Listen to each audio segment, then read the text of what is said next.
أنستي توكلي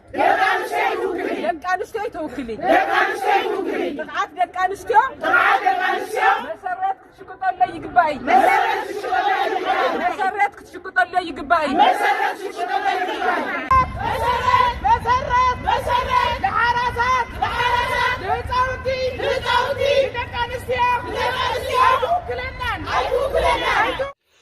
ሰላም ከም ይጽንሑታ ኩራት ሰማዕትና ለሙውን ከም ተለመዱ በሐደሽን እዋናውን መደባት ተመሊስና መስጠልና ኣብሶም እዚ ኣዛረብተ ካብ ዘለው ዛዕባታት ቶም ዝተመረጹ ናባኹም ክናብልና ሓቢርኩምና ጽንሑ እምባርከስ ኩራት ሰማዕትና ፈለማይ ናባኹም ቀሪብና የዘለና መደብ ብዛዕባ አርቲስት ቤታይላ እዩ። ኣብ ልዕሊ አርቲስት ቤታይላ ብዙሓት ወቃስታት ካብ ላዕለወት ቤተ ክርስቲያን ካህናት ከይተረፈውን ብዙሓት ወቀሳታት እንዳበጻሓይ ዘሎ ብዛዕባ እዚ ተመርኪዛውን ማለት እውን ብተክሊል ከም ዝተመርዓወት ኮይኑ ግና በዓል 4 ወርሒ ጥንስቲ ከም ዝነበረት ተፈሊጣላ። ብዛዕባ እዚ ኣዲባውን አርቲስት ቤታይላይ መሪር ዝኾነ መልእኽቲ ኣመሓላሊፋላ እሱ ናባኹም ክናብልና ከምኡ ብተወሳኺ ኣብቲ ቀጻሊ መደብና ናባኹም ነብሎ ድማ ኣዝዮም ሰፊሕቲ ዝኾኑ ተቋምታት ኣብ ሰሙን እዚ ኣብ ልዕሊ ከያኒት መሰረት ሓዱሽ እንዳበፅሖም ዘለው ትማሊ ድማ ኣዝዩ ሰፊሕን መሪርን ዝኾነ ሰላማዊ ሰልፊ ከም ዝወዓለ ዝፍለጥ ኮይኑ ኣብ ልዕሊ ከያኒት መሰረት ሓዱሽ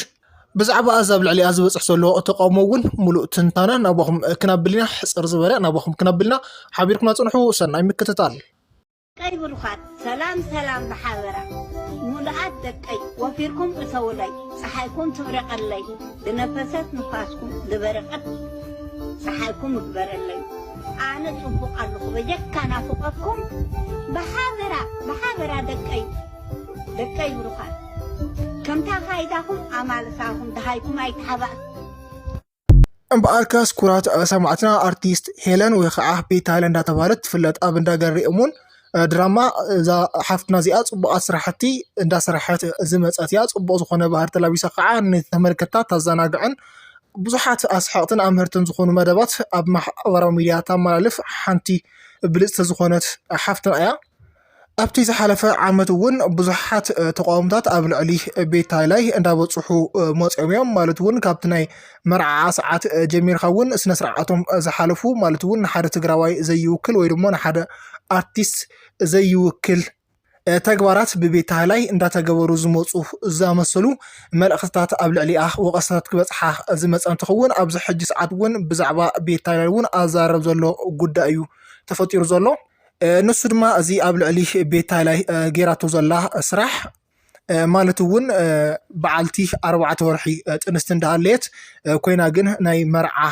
ስነ ስርዓት ጌራ ናይ ተክሊል ስነ ስርዓት ከም ዝፈፀመት እውን ብዙሕ ሰብ ይዛረበሎ። ብዛዕባ እዚ እንዳተመርኮዘ እውን ኣብ ልዕሊ አርቲስት ሄለን ወይ ከዓ ቤታይላይ ብዙሓት ወቀሳታት እንዳበፅሓ እዩ ዘሎ። እቲ ብኣቢሉ እውን ናይ ትግራይ ካህናት እውን ዘውቅስ ተግባር እዩ ተፈፂሙ ዘሎ። ማለት እውን መብዛሕትኡ ሰብ እውን እንትፍንዓ ነቶም ካህናት እውን እዩ እንዳወቀሰ ዘሎ። ማለት እውን ካብ ሓሊፉ ንካህናት እውን ናይ ትግራይ ካህናት ከመይ ዓይነት ካህናት ድዮም ብገንዘብ ዝግዝኡ እንዳበለ እቲ ሃይማኖት ዝሽርሽሩ ወይ ከዓ ዘፀልሙ ስማታት እንዳተዋህወ እዩ ዘሎ ኣብ ልዕሊ ኦርቶዶክስ ተዋህዶ። ማለት እውን ነቶም ካህናት ስለ ዝፅረፍ ዘለው ንሳ እንታይ ፈሊጣቶ ኮይኑ ግን ካህናት ግን ስርዓት እዚ ክፍጽሙላ ኣይነበሮም ዝብል ብዙሕ ሰብ መልእኽቱ እንዳሃበ እዩ ዘሎ። ብዛዕባ እዚ ተመርኪዛ እውን አርቲስት ሄለን ወይ ከዓ ቤታይላ እውን ብዛዕባ እዚ መልሲ ይባላ። ንሱ ከዓ ኣብ ማሕበራዊ ሚድያ ወፅአ ሚስጥር ሂወተይ ዝዛረበሉ ጉዳይ የለን ናባት ነብሰይ ተዛሪበ ብቲ ዝግበአኒ ማዕረግ ተመሪዐ ኣለኹ ክትብል እያ ተሰሚዓ ዘላ። እዚ ብቤታይላይ ተዛሪቡ ዘሎ ዘረባ ሕፅር ዝበለ ግን ድማ ኣብ ውሽጡ ሚስጥራዊ ዝኾነ ጉዳይ ዝሓዘ ዝመስል መልእኽቲ ኣመሓላሊፋ ዘላ። እዚ ድማ ማለታ ሙሉእ ግልፂ ኣቢልና ናባኹም ክናብል ኣነን ኣባት ነፍሰይ ወይ ከዓ ናይ ነፍሲ ኣቦይ ተዛሪበ ማለት እውን ንስሓ ኣቲና ተዘርብ ጌርና ኣብቲ ዝግበአና ዝኣክል ማዕረግ ተብሂውና ተመሪዕና ኣለና። ማለት እውን ናይ ንስሓ ኣቦኣ ተዛሪባ ይፍቀደኩም እዩ ኢልዋ ኣሎ ማለት እዩ። ኣክሊል እዩ ካብኡ እውን ተክሊልን ኣክሊልን ድማ ፈላሊዎ እውን ክትብል ተሰሚዓላ። ማለት እውን ኣክሊል ማለት ገዚእኻ ትገብሮ እዩ። ገዚእኻ ትገብሮ ወይ ከዓ ድማ ድሕሪ ርክብ ፈፂምካ እውን ድሕሪ ሕጂ ኣነ ነዚኣ ብሓባር ክንነብር ኢና ካብዚ ላዕሊ ኣነ እውን ናብ ካሊእ ኣይኸድን ንሳ እውን ናብ ካሊእ ኣይኸድ ኢላ ኣክሊል ይገብሩ እዮም። ሕጂ ኣክሊል ከም ዝገበረት እያ ተሓቲ ትዛረብ ዘላ እቲ ተክሊል ዝበሃል ከዓ ብቤተ ክርስቲያን ናይ ባዕሉ ስነ ስርዓት ኣለዎ ማለት እውን ናይቲ ኣክሊል እውን ስነ ስርዓት ኣለዎ ናይቲ ተክሊል እውን ናይ ባዕሉ ስነ ስርዓት ኣለዎ እዚ ኣብ መጽሓፍ እዩ ዝርከብ ስለዚ እዛ ሓፍትና ቤታይለ እውን ናይ ኣክሊል ስነ ስርዓት ከም ዝገበረት እምበር ናይ ተክሊል ስነ ስርዓት ከም ዘይገበረት እያ ትዛረብ ዘላ ድሕሪ ዝተወሰኑ መዓልትታት እውን ድሕሪ ማለት እውን ካብ ዝወለደት ጋና رابعة ወይ ሓምሻይ መዓልቲ ገይራ ስለ ዘላ ድሕሪ 7 መዓልቲ ወይ ከዓ ድሕሪ ዘሎ እውን ኣብ ማሕበራዊ ሚድያ ወፂኣ ክትዛረብ ምዃና እያ ሓቢራ ዘላ ናብ ተቐጻሊ መደብና ትንሰገር ድማ ትማሊ ሰፊሕ ዝኾነ ሰላማዊ ሰልፊ ኣብ ልዕሊ ተቃውሞ ከያኒት መሰረት ሓዱሽ ብሰፊሑ ኣብ መቐለ ክግበር ውዒሉ ኣሎ ካብዞም ኣብ ዝተቃውሞ እዚ ዝነበሩ ጭራሓታት ከዓ እቲ ዓው ዝኾነ ዓለም ለኻዊ ዝኾነ ኣዋርድ ሽልማት ንመሰረት ሓዱሽ ዝምልከት ኣይኾነን ማለት እውን ብከያኒት መሰረት ሓዱሽ ንቅዓት ኣዶ ዝተሓበሰ ወይ ከዓ ንቅዓት ደቂ ኣንስትዮ ዝተሓበሰ ካብ ሌለ ድረስ ስለዚ እቲ ሽልማት እዚ እውን ንዓ ኣይበቕዓን ዝብል ሰፊሕ ዝኾነ ተቃውሞ ኣብ ልዕሊ ከያኒት መሰረት ሓዱሽ እንዳተረኣየ ውዒሉ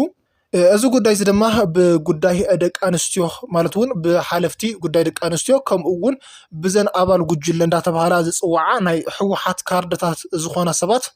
ብአን ዕድም እንዳተገበረ ሰፊሕ ዝኾነ ተቃውሞ ማለት እውን ታብቲ ሰላማዊ ሰልፊ ዝተረኸበ ሰብ ዕዱም ምዃኑ እምበር ተጎዳኢ ወይ ከዓ ተሰላፊ ኮይኑ ኣይኮነን መፅዩ